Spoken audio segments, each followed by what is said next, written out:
Chairman Korangi town Mohammad Naeem Sheikh का Korangi 3 number पर ईदगाह ground का दौरा किया है और ईदगाह ग्राउंड में जारी तरक्याती काम का जायजा लिया है। इस हवाले से मजीद तफसीलात जानते हैं कराची से हमारे नुमाइंदे जावेद महमूद अराइसी। जी बिल्कुल, चेयरमैन कुरंगी टाउन मोहम्मद नईम शेख का कुरंगी नंबर 3 पर ईदगाह ग्राउंड का दौरा किया है।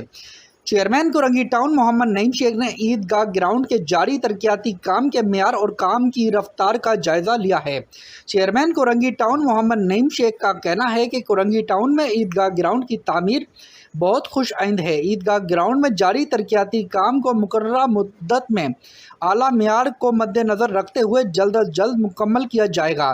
चेयरमैन कुरंगी टाउन मोहम्मद नईम शेख के हमरा डायरेक्टर पार्क्स वकास उमरो, deputy director park Mohammad Tariq, assistant director parks Moin Jat, deputy director trade licence Waqqas Khan, peoples youth PS 95 के सदर वकार लोधी व दीगर भी मौजूद थे। जी।